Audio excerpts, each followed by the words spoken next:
The late afternoon sun spilled golden light across the Mitchells' garden as Isabella arrived home for summer break.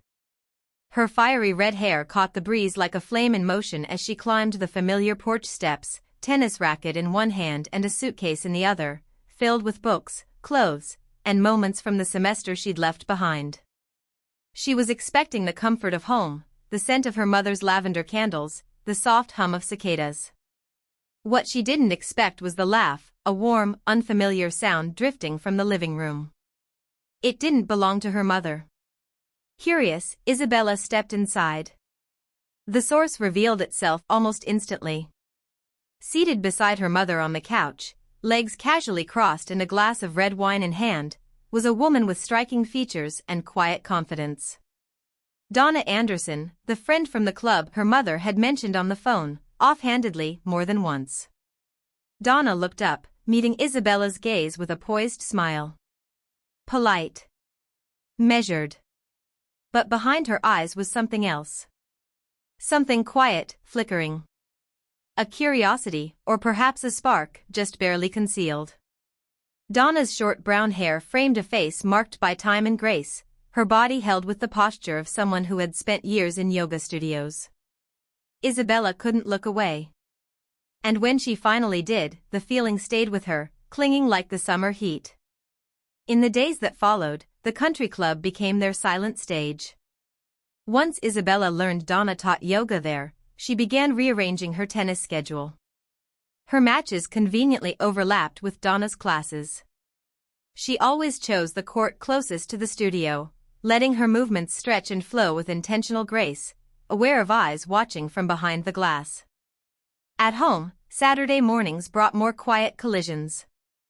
Donna became a regular at weekend brunches, laughing with Isabella's mother in the kitchen while Isabella brewed the coffee with too much care. The glances between them lingered. Subtle at first. Then not so subtle. A few seconds too long. A breath too deep. A silence too charged. Donna told herself this was nothing. She reminded herself of the boundaries, Isabella's age, her friendship with the girl's mother, the impossibility of it all. This is wrong, she thought. She's too young. I'm too close. This can't happen. But desire, once awakened, rarely listens to reason. Donna began noticing Isabella everywhere, in the hallway, at the club, in her thoughts. She caught herself hoping their paths would cross. Hoping for a word, a smile, anything. Then came the dinner party. The house was filled with laughter, soft jazz, and clinking glasses. Isabella drifted outside for air, the porch bathed in moonlight. A moment later, Donna followed. I thought you might want company, she said quietly. Isabella glanced at her, then back toward the darkness. Sometimes it's hard to be around people when your mind won't stop, she murmured. Donna folded her arms, unsure how close to stand. Unsure of anything, really, except the weight of her own heartbeat. Donna, Isabella whispered, stepping closer.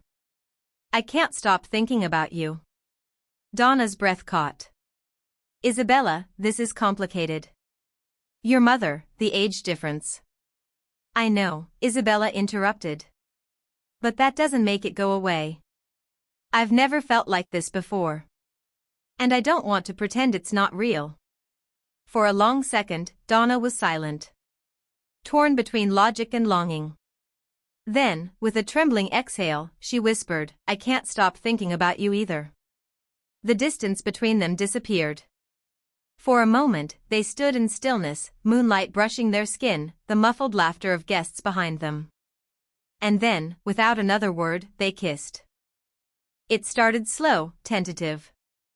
A question, an apology, a confession. Then deepened into something undeniable. Something that had waited in glances and lingered in silences for far too long. Behind them, the world went on. In front of them, something had just begun.